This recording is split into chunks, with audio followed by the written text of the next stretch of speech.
Hi friends, I hope you guys are doing well. In this video, I wanted to talk about my favorite concept in the world, and that's shifting your identity and basically changing your self-concept.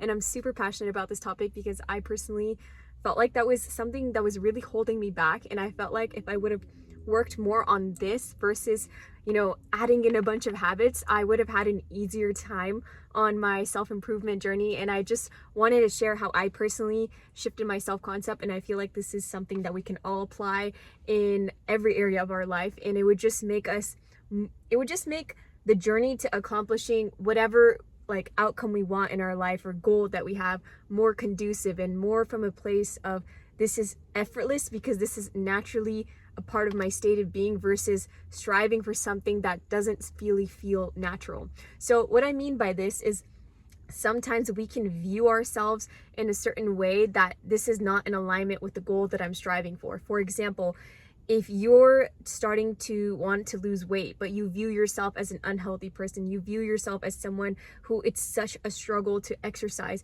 you're going to have a lot more difficult time versus someone who embodies the identity every single time that they go to the gym that I am a healthy person. I'm someone that likes to, work out 3 to 4 times. I'm someone who, prioritizes having a healthy lifestyle. It's like the habit is directly in alignment with their identity. And there was a quote by James Clear that I personally like so much, and I remind myself whenever I'm trying to embody a new state of being that every single time you partake in action, it's voting for the type of identity you want to be. So for example, sometimes we can create these habits that we don't really view that as being a natural part of our state of being. So we can view ourselves as I'm an anxious person. And so when we meditate, it's like we don't really view ourselves as calm and grounded in this moment. So for me, the shift that I made is I started to every single time I would meditate, I would reinforce that I'm voting for that identity of being a calm and grounded person.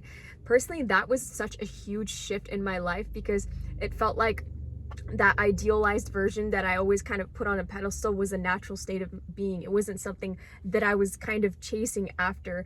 And sometimes even an ideal self, we can kind of feel like it's something so far away. But something that personally really helps me is realizing that I would only be attracted to a certain character trait because that aspect resonates with myself. There's probably some limiting beliefs or older energies that are kind of blocking me from embodying whatever it is that I desire to embody. And so I wanted to share my personal process on what I do when I want to shift my identity in accordance to whatever goal I'm desiring. So the first thing that I do is actually get aware of my current self-image in that area of my life. So I write down in my career, my finances, my love life, my friendships, every aspect of my life, even aspects that are going well, because I like to see what beliefs I have in the aspect that's serving me, and I kind of apply it to the aspect that I'm not doing the best in. So the first thing, after I do that, the second thing I do is I bring more awareness through my conscious mind, because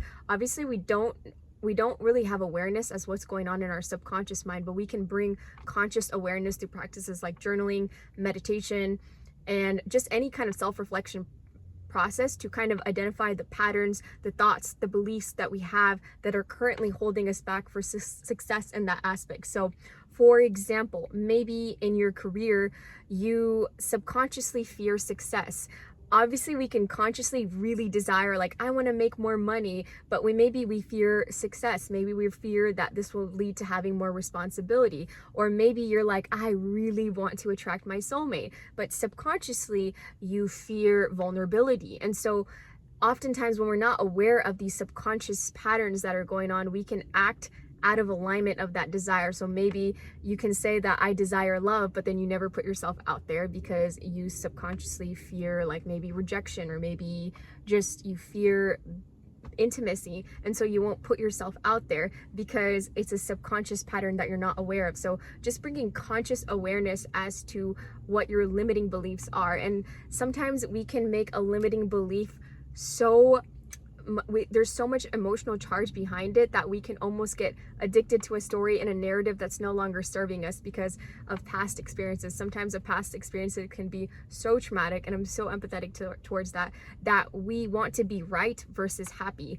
And so personally, how I basically rewire my mind for an aspect of my life that I feel like it's kind of difficult for me to basically have the outcomes that I desire is I use visualization. Visualization is amazing because our nervous system can't tell the difference between imagined reality versus actual reality. So if you're imagining yourself like, you know, shooting a basketball and you make it, it's basically like kind of consciously practicing it in real life, which is incredible because we can, you know, bring up in our mind's eye whatever type of person we desire to be. And if we memorize that emotion or feeling for a certain set of time, we can basically hardwire, like memorize that pattern in our brain, because oftentimes we have patterns and thoughts and beliefs that aren't really serving us memorized, not ones that empower us. So you can memorize joy, peace, love, because sometimes we can actually get addicted to feeling negative emotions. That was definitely the case for me.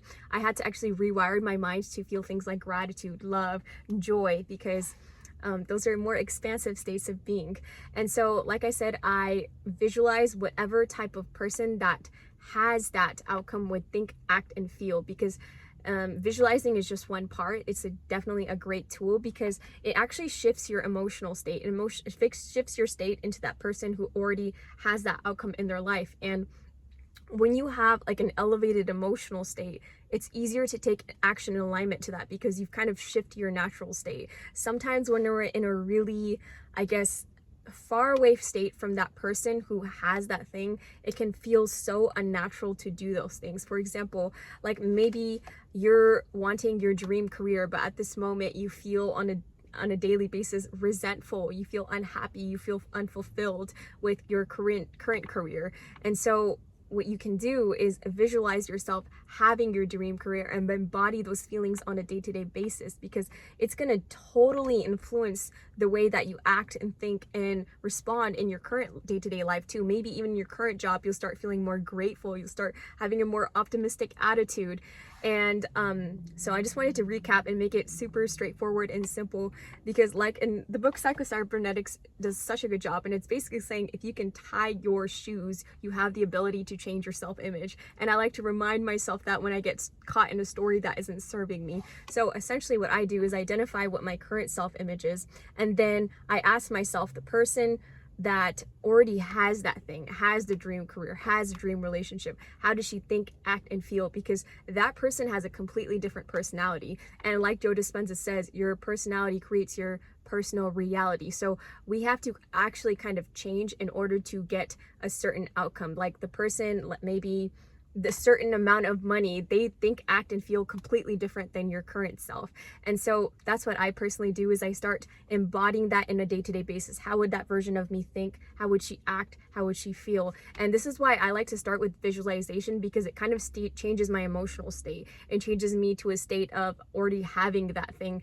And so you can kind of feel into how that person thinks on a day-to-day basis, what their mindset is, what their actions are. Like for example, someone, you know, who already has a healthy body, it's not going to feel like to them it's such an extreme thing to go to the gym, it's such an extreme thing to eat clean, because that's a natural part of their state of being. And so when you can have the identity alongside the habits, it's like a loop that works out really well. So personally, this is how I change my self-image. I wanted to recap it because I kind of feel like I was a little bit, I guess, not as concise as I would like to be. So identify your current self-image.